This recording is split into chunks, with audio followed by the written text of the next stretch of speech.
पृथ्वी शॉ, एक ऐसा नाम जो भारतीय क्रिकेट में उभरते सितारे के तौर पर पहचाना जाता था। लेकिन पिछले कुछ समय से उनकी फॉर्म में गिरावट और आईपीएल में उनकी वापसी की नाकामी ने क्रिकेट प्रेमियों को सोचने पर मजबूर कर दिया है। इस लेख में हम जानेंगे कि पृथ्वी शॉ के साथ आईपीएल में ऐसा क्या हुआ जिसके कारण वह वापस नहीं आ पाए और उनका करियर किस दिशा में जा सकता है। पृथ्वी शॉ ने 2018 में भारत के लिए टेस्ट क्रिकेट में डेब्यू किया था और जल्दी ही अपनी बल्लेबाजी से सबको प्रभावित किया। उनकी बैटिंग स्टाइल काफी आक्रामक थी और उन्होंने आईपीएल के पहले ही सीजन में दिल्ली डेयरडेविल्स, अब दिल्ली कैपिटल्स, के लिए शानदार प्रदर्शन किया था। उनकी तेज बल्लेबाजी ने उन्हें क्रिकेट जगत में पहचान दिलाई। युवा खिलाड़ियों के लिए वह एक प्रेरणा बने। पृथ्वी शॉ का आईपीएल करियर अच्छा रहा है, लेकिन कुछ सालों से उनकी परफॉर्मेंस में गिरावट देखी गई। पहले 2 सालों में उन्होंने अच्छी शुरुआत की, लेकिन उसके बाद उनका फॉर्म लगातार गिरता गया। 2018 और 2019 में उन्होंने दिल्ली कैपिटल्स के लिए अच्छा प्रदर्शन किया था, लेकिन उसके बाद उनका प्रदर्शन लगातार घटता गया। उनकी बेजोड़ ताबड़तोड़ बल्लेबाजी, जो एक समय में आईपीएल में धमाल मचाती थी, अब कहीं नजर नहीं आ रही थी। इसके अलावा शॉ की फिटनेस भी चिंता का विषय बन गई थी। फिटनेस और तकनीकी समस्याएं। पृथ्वी शॉ की फिटनेस और बल्लेबाजी तकनीक पर कई बार सवाल उठाए गए थे। उनका शरीर थोड़ा मोटा था और फिटनेस के मामले में वह कभी भी अन्य क्रिकेटर्स जितना तंदुरुस्त नहीं दिखाई दिए।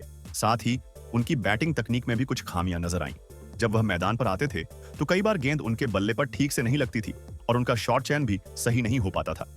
यह सब मिलकर उनके खेल में निरंतर गिरावट का कारण बन गया। 2021 में शॉ के साथ एक और बड़ी घटना हुई। आईपीएल के दौरान उनके और उनके कोच के बीच कुछ विवाद सामने आए थे। इस विवाद ने शॉ के मानसिक दबाव को और बढ़ा दिया।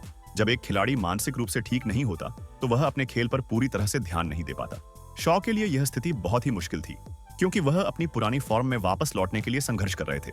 इसके बाद उनका प्रदर्शन और भी खराब होता चला गया।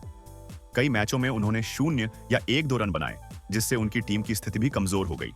इस स्थिति ने उनके चयन पर सवाल खड़े कर दिए और वह आईपीएल की टीम से बाहर हो गए। सोशल मीडिया पर मिल रही आलोचनाओं ने भी शॉ को प्रभावित किया।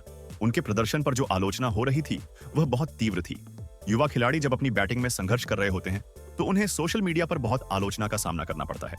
यह आलोचना उनके मानसिक स्थिति पर असर डालने लगी और इसका प्रभाव उनके खेल पर भी दिखने लगा। पृथ्वी शॉ की वापसी की उम्मीदें तब और बढ़ गईं जब उन्हें 2022 में रणजी ट्रॉफी के दौरान शानदार प्रदर्शन करते देखा गया। शॉ ने शानदार शतक लगाए और क्रिकेट प्रेमियों को उम्मीद थी कि वह आईपीएल 2023 में वापसी करेंगे। लेकिन दुर्भाग्यवश उनका चयन आईपीएल 2023 के लिए नहीं किया गया। उनकी बल्लेबाजी, तकनीक और फिटनेस पर लगातार सवाल उठने लगे थे। इसके अलावा शॉ की प्रतिस्पर्धा में बहुत से बड़े और शानदार खिलाड़ी थे जो आईपीएल में अधिक स्थिर प्रदर्शन कर रहे थे। इस वजह से चयनकर्ताओं को उनका विकल्प चुनने में मुश्किल हो रही थी। क्या पृथ्वी शॉ का करियर खत्म हो गया है? हालांकि शॉ का आईपीएल में प्रदर्शन कुछ समय से खराब रहा है, लेकिन यह कहना गलत होगा कि उनका करियर खत्म हो गया है। वह एक युवा और टैलेंटेड बल्लेबाज हैं। अगर वह अपनी फिटनेस पर काम करते हैं और अपनी तकनीक को सुधारते हैं तो उन्हें फिर से मौका मिल सकता है। उनका क्रिकेट करियर अब भी बहुत कुछ हासिल कर सकता है। भारत के क्रिकेट इतिहास में ऐसे कई खिलाड़ी रहे हैं जिनके लिए शुरुआत में चीजें मुश्किल थीं, लेकिन उन्होंने कड़ी मेहनत और आत्मविश्वास के साथ वापसी की। पृथ्वी शॉ को भी यह राह अपनानी होगी। भविष्य की राह। पृथ्वी शॉ को अब अपनी फिटनेस और बैटिंग तकनीक पर पूरी मेहनत करने की जरूरत है। अगर वह इन दोनों चीजों पर ध्यान केंद्रित करते हैं तो उन्हें जल्द ही भारत के लिए खेलने का मौका मिल सकता है।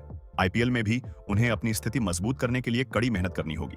तो दोस्तों, इनके बारे में आप भी अपने विचार कमेंट सेक्शन में जरूर देना और ऐसे ही क्रिकेट से जुड़ी वीडियोस को देखने के लिए चैनल को सब्सक्राइब कर देना।